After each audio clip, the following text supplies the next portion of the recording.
Drama की starting Shao के साथ होती है, जो हमारी फीमेल लीड है।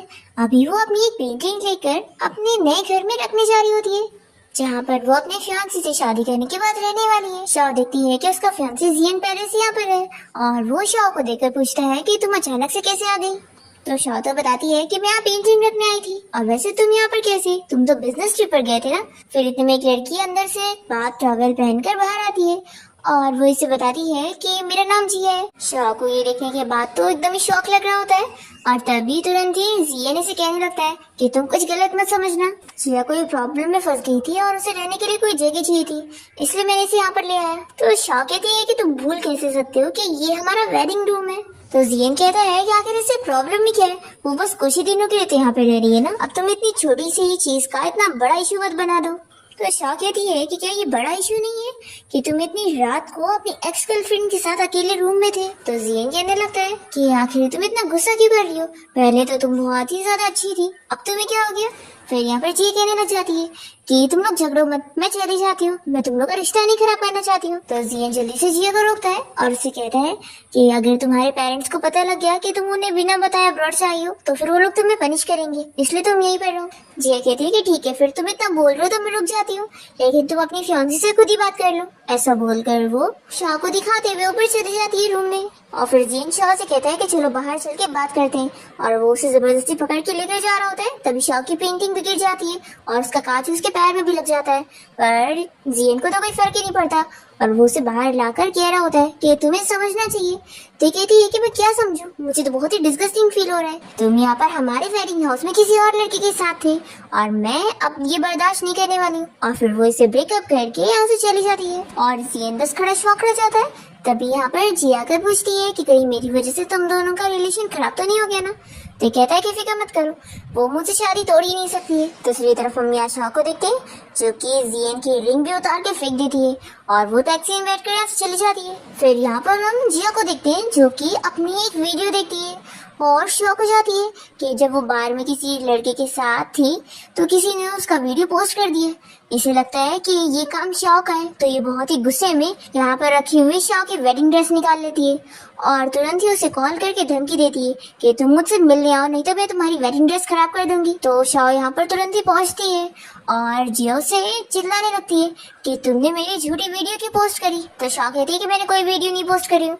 तो भी जिया यकीन नहीं करती है और इसकी वेडिंग ड्रेस कट करने जाती है, और फिर शाओ अपनी ड्रेस लेने की कोशिश करती है, तो भी ये नहीं छोड़ रही होती है, और तभी ड्रेस नीचे गिर जाती है, और जिया यहाँ पर शाओ को मारने की कोशिश कर रही होती है। तो शाओ ही उसे उल्टा थप्पड़ लगा देती है, और वो वापस से जैसे थप्पड़ लगाने जाती है, तब इतने में जियन यहाँ पर आकर शाओ का हाथ रोक लेता है, और तभी जिया जल्दी से जियन से बताने लग जाती है कि इसने मेरा झूठा वीडियो पोस्ट करी है और मेरे बारे में गलत रूमर फैलाई है। शाओ कहती है कि मैंने ऐसा कुछ भी नहीं करी हूँ, उल्टा इसने मेरी ग्रैंड माँ के कपड़े खराब करी है और चीजें भी। तो जिया कहती है कि वो तुम डिजर्व करती थी। ऐसा बोलकर वो चली जाती है, और फिर शाओ उसके पीछे जाने करती है, तो जियन उसे रोक लेता है और कहता है कि आखिर उसके पीछे क्यों पड़ी हुई हो। तो शाओ इसे थप्पड़ लगाकर चिल्लाती है कि वो वेडिंग ड्रेस मेरी ग्रैंडमा ने बनाई थी, और तुम अच्छी तरीके से जानते हो कि वो मेरे लिए कितनी ज्यादा प्रीशियस थी, और तुम्हारी उस एक्स गर्लफ्रेंड ने मेरी ड्रेस खराब करी है, तो मैं उसे चिल्लाऊंगी नहीं। तो कहता है कि पहले तुम ही ने उसे प्रोवोक करी थी ना, तो मैं उससे दूर रहना चाहिए। तो फिर शाओ इसे थप्पड़ लगाती है और अपनी वेडिंग ड्रेस उठाकर इसे कह देती है कि तुमने जो करे हो ना, इसका अंजाम तुम लोगों को जरूर मिलेगा। ऐसा बोलकर वो बाहर जाती है और अपनी ग्रैंडमा की चीजों को टूटा हुआ देखकर रो रही होती है। तभी जियन उसे सॉरी कहने लग जाता है कि मुझे नहीं पता था कि जिया ये सब कर सकती है। तो शाओ इसे जोर से चिल्लाकर यहाँ से निकलने को बोलती है, और फिर वो खुद भी यहाँ से बाहर आ जाती है, और शाओ बीच रास्ते में जाते हुए रो रही होती है, और तभी वो नीचे गिर जाती है। इतने में एक कार रुकती है, और यहाँ पर शाओ के पास कोई बंदा आता है, जो कि कोई और नहीं हमारे इस ड्रामे का मेन लीड है, और इसका नाम सोंगियन है। और फिर वो शाओ को उठाने में हेल्प करता है, और शाओ उसे अंकल कह रही होती है क्योंकि वो जियन का छोटा अंकल है। शाओ यहाँ पर इसे बता देती है कि मैं जियन के साथ अपनी एंगेजमेंट तोड़ना चाहती हूँ। तभी इसके पैर में चोट देखकर सोंग तुरंत ही शाओ को उठाकर हॉस्पिटल लेके जा रहा होता है। तो वो इसे पूछती है कि मैं जियन के साथ एंगेजमेंट तोड़ रही हूँ, इस बात पर आपकी फैमिली मुझसे नाराज तो नहीं हो जाएंगी। तो सोंग तो कह देता है कि तुम्हारी मर्जी चलेगी और तुम जो चाहती हो वही होगा। तो फिर ये सुनकर शाओ खुश होती है और उसे थैंक यू बोलती है। फिर हॉस्पिटल में यहाँ पर उसका बैंडेज हो जाता है। तो सोंग से पूछती है कि आपने मुझसे इसका रीजन नहीं पूछा कि मैं जियन के साथ आपकी एंगेजमेंट क्यों तोड़ रही हूँ। तो सॉन्ग इसका रीजन नहीं पूछता, उल्टा उसे समझाने लगता है कि हमारी फैमिली के बीच की जो शादी फिक्स हुई है ये होनी ही होनी है, और हमारी फैमिली में सिर्फ जियन ही थोड़ी ना है जिसके साथ तुम्हारी शादी हो सकती है। तुम क्यों ना मेरे बारे में सोच के देखो। तो ये सुनकर शाह कहती है कि क्या आप मजाक कर रहे हो। तो सॉन्ग कहता है कि तुम्हें लगता है कि मैं मजाक करने वाला टाइप का हूँ, इसलिए अब तुम मुझे अंकल कहना बंद करो और मेरे बारे में सोच कर देखो और आराम से मुझे अपना जवाब देना। तुम्हारे ग्रैंडपा को मैं बहुत टाइम से जानता हूँ और हमारी फैमिली ने तुम्हारे ग्रैंडपा से प्रॉमिस किया था कि हम लोग तुम्हारा अच्छे से ख्याल रखेंगे, तो ये प्रॉमिस मैं भी पूरा कर सकता हूँ। तो अब हम नेक्स्ट टाइम मिलेंगे, तब तक के लिए तुम अपना जवाब रेडी रखना। ऐसा बोलकर सॉन्ग यहाँ से चला जाता है।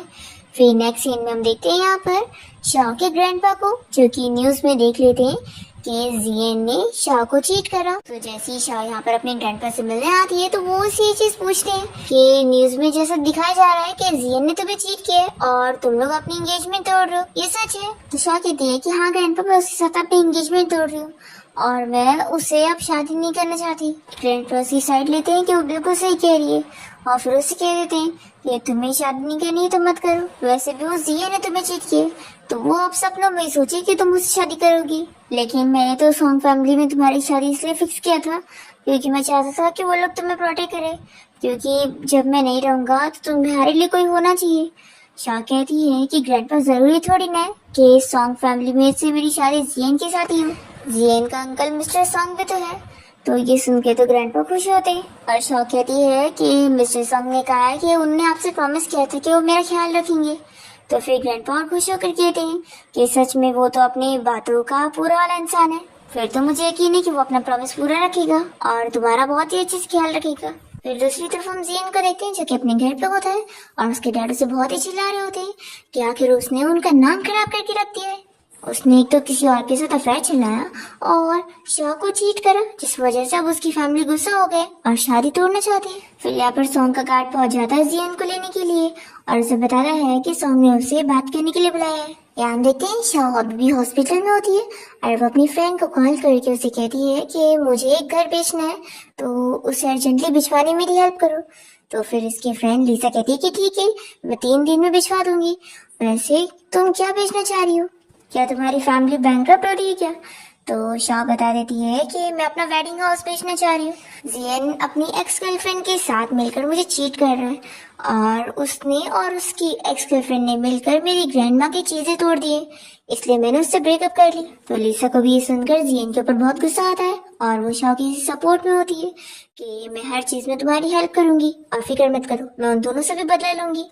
फिर जब शाह बाहर जाती है तो उसकी ग्रैंडपा को डॉक्टर से बात करने आता है और उसकी ग्रैंडपा की कंडीशन के बारे में बताता है कि वो अच्छी नहीं है और उनके पास ज्यादा टाइम नहीं बचा है, वो ज्यादा से ज्यादा 2 से 3 महीने जी पाएंगे और वो ठीक भी नहीं हो सकते, इसलिए वो मेंटली प्रिपेयर हो जाए, ऐसा डॉक्टर कहकर चले जाते हैं। शाह तो अपसेट हो जाती है और सोच लगती है कि मॉम के इस दुनिया से जाने के बाद डैड ने अपने घर पे मिस्ट्रेस और उस स्टेप सिस्टर को घर ले आए थे और वो उन्हीं को ही फेवर करते थे और मेरे लिए तो सिर्फ मेरे एक ही रिलेटिव थे, मेरे ग्रैंडपा।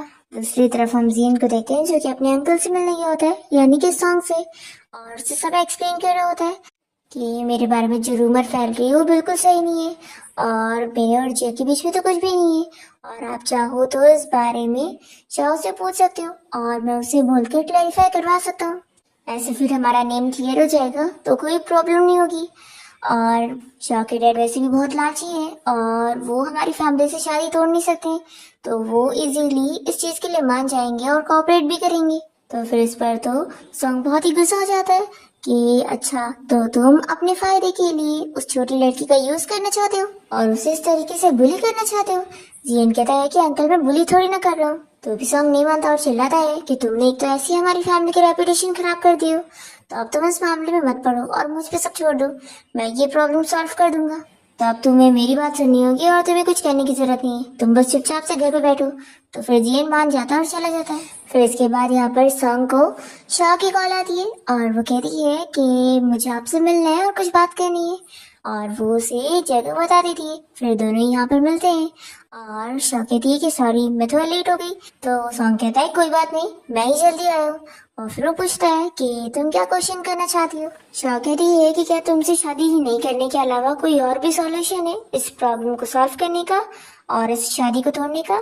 तो सॉन्ग कहता है कि तुम अपनी मर्जी से और आराम से शादी तोड़ सकती हो, इसमें मुझे कोई प्रॉब्लम नहीं है। और वैसे मैं तुम्हें बता दूं कि मेरी वाइफ बनना तो बहुत ही आसान है। तो शाह कहती है कि लेकिन मेरा हस्बैंड बनना आसान नहीं है। मैं चाहती हूँ कि मेरे हस्बैंड की कोई फर्स्ट लव ना हो, ना कोई एक्स गर्लफ्रेंड हो, ना कोई क्रश हो, और ना ही कोई चाइल्डहुड स्वीट हार्ट हो।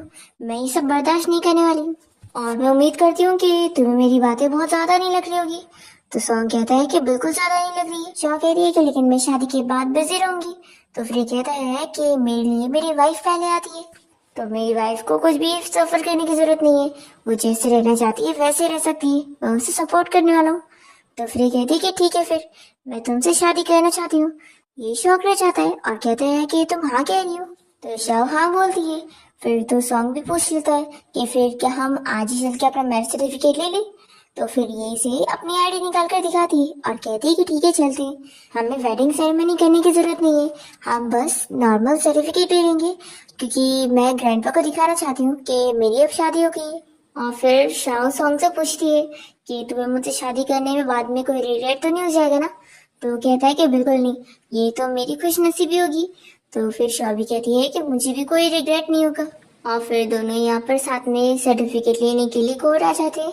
और जब तक ये लोग इंतजार कर रहे होते हैं, तभी सॉन्ग यहाँ पर शाह को एक हेयरपिन गिफ्ट में देता है।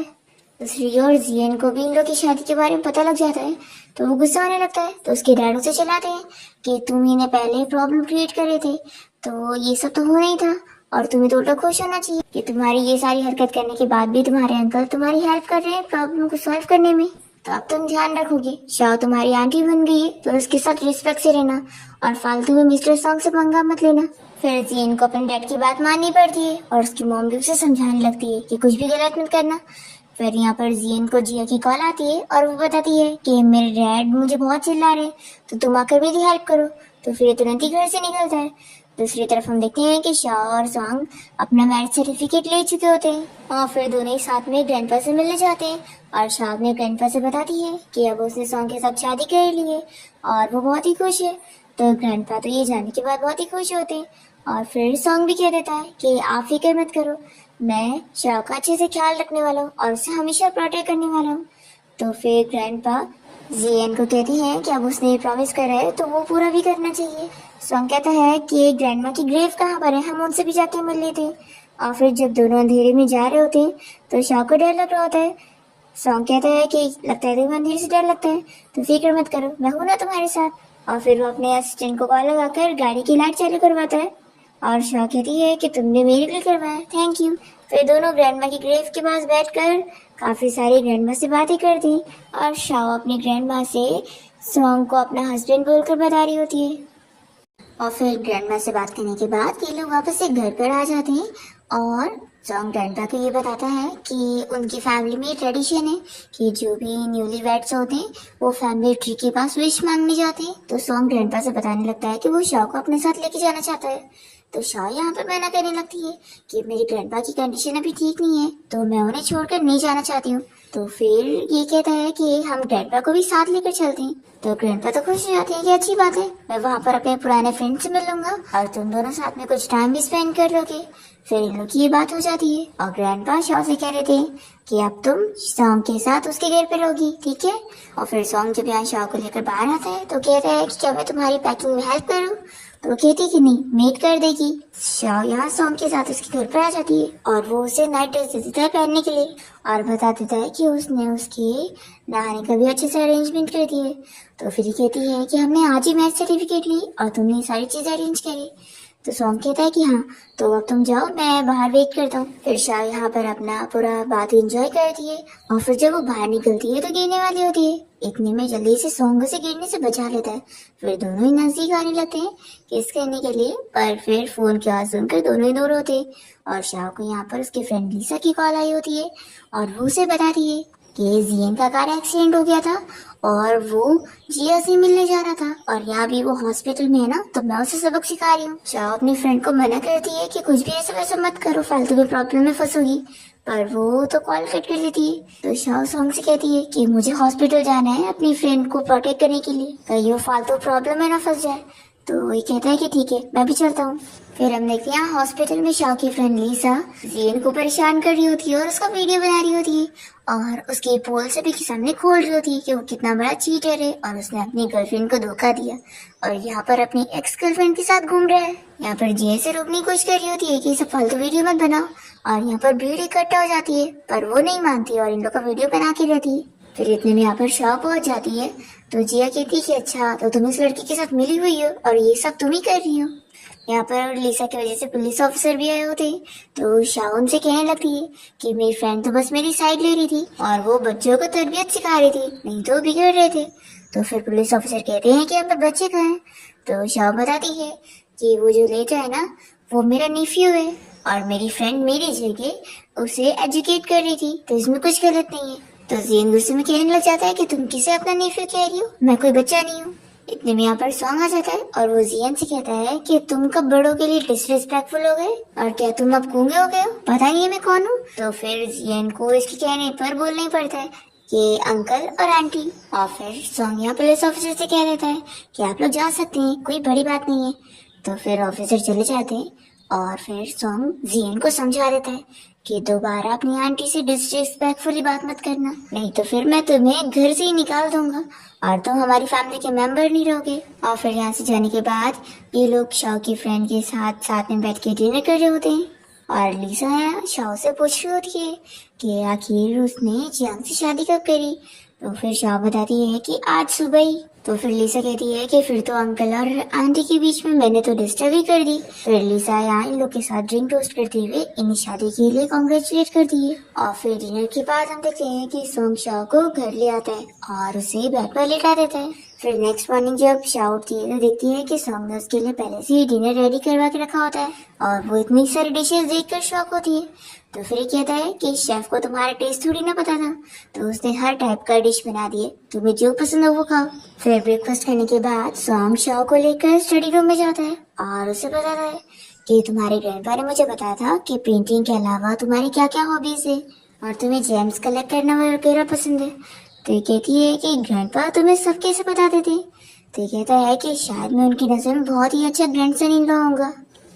और फिर सॉन्ग यहाँ पर शाह से बताता है कि अब मैं तुम्हें अपनी ग्रैंडपा और मॉम से मिलवाने के लिए लेकर जाना चाहता हूँ, तो क्या तुम चलोगी।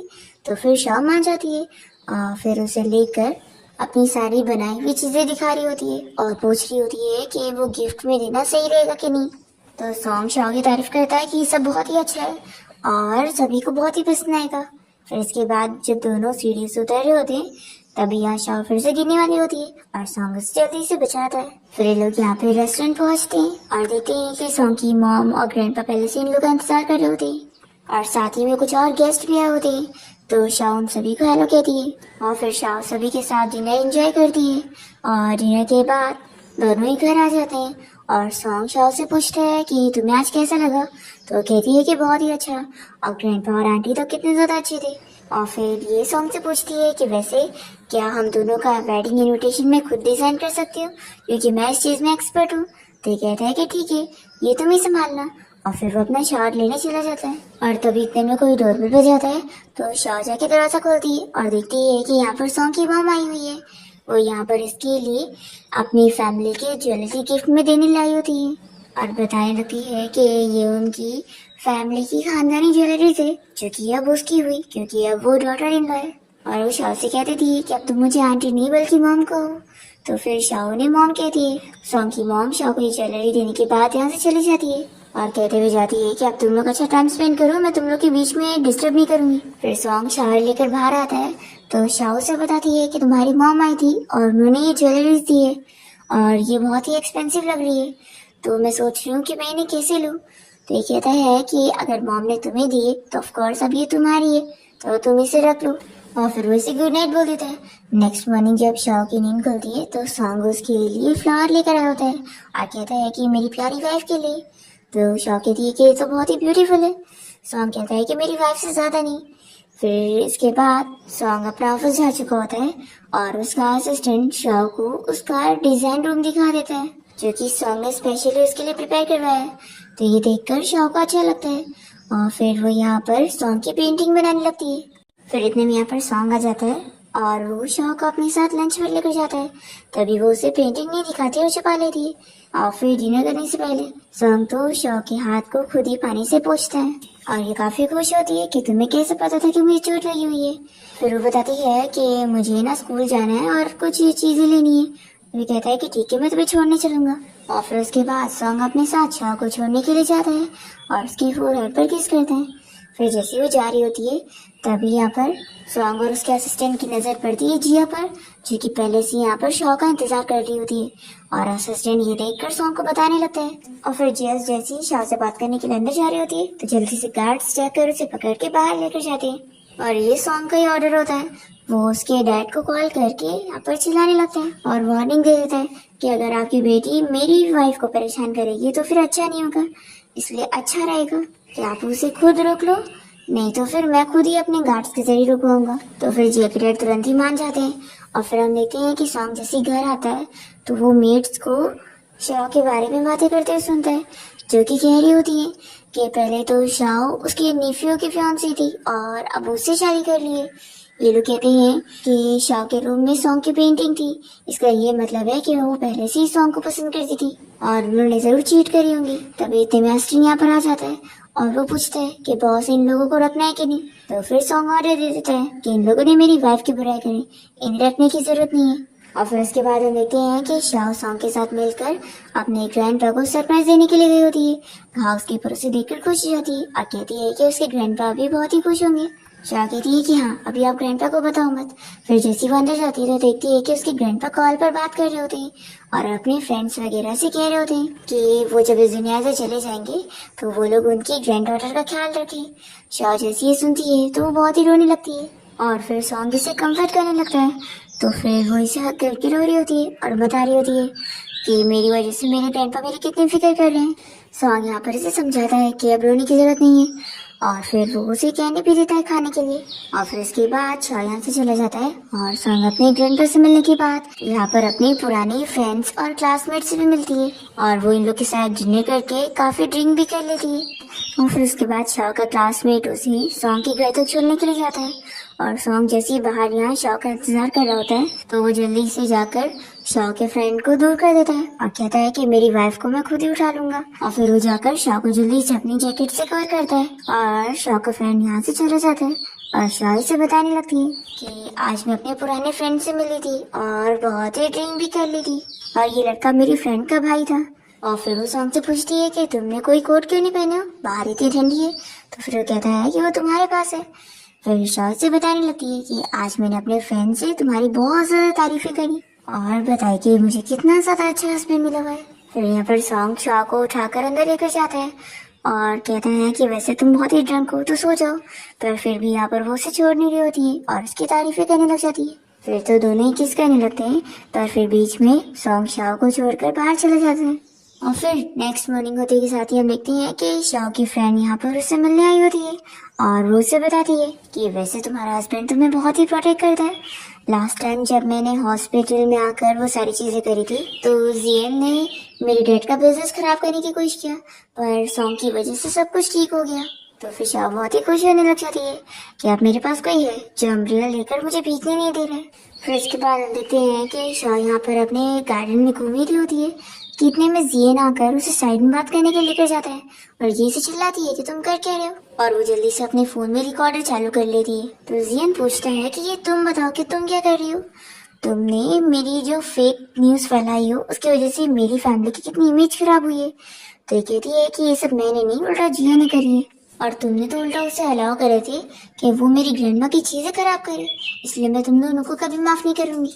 तो ये कहता है कि अच्छा, तो इसीलिए तुमने मेरे अंकल को कहकर ये सारी चीजें मुझे करने पर फोर्स करवाई ताकि मुझे जिया से शादी करनी पड़ जाए। शॉ कहती है कि तो क्या हुआ, वैसे भी ये तुम्हारी अफसोस है।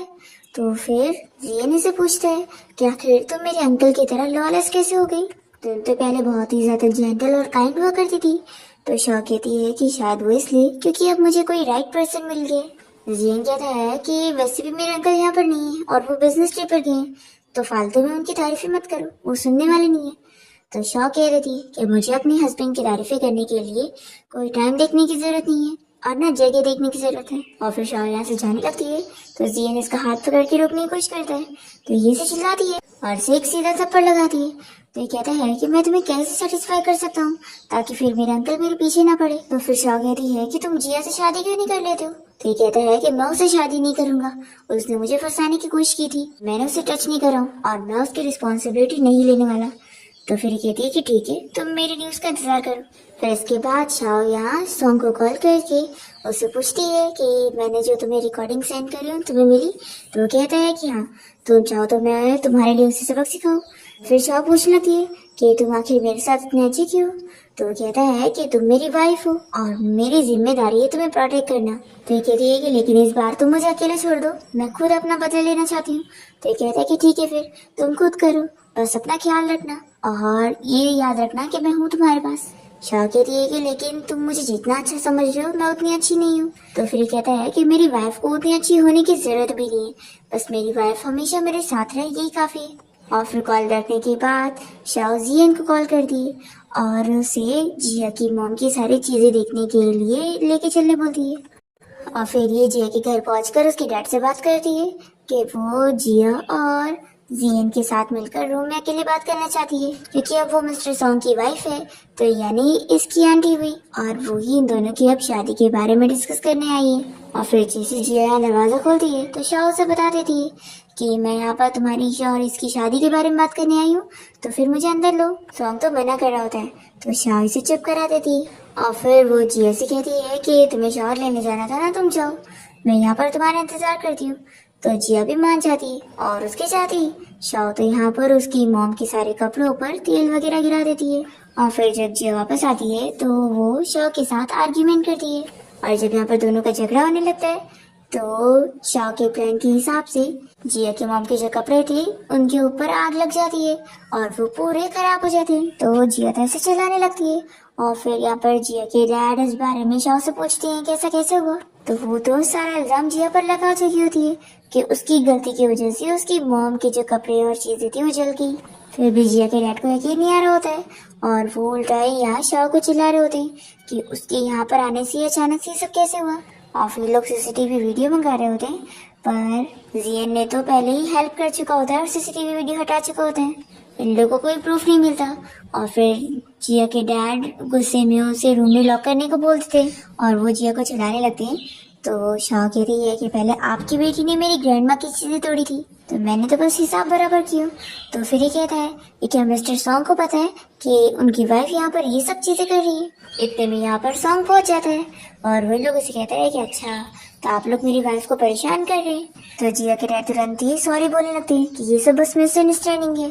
तो शाह कहती है कि पहले आप मेरे हस्बैंड के नाम पर मुझे धमकी दे रहे थे और आप अपनी बेटी से मुझे माफी मांगने के लिए भी नहीं बोले, तो मुझे लगता नहीं कि मेरे नेफ्यू के साथ आपकी बेटी की शादी होनी चाहिए। वो लोग एक दूसरे के लिए सूटेबल नहीं है, इसलिए शादी यहीं पर ही कैंसिल होती है।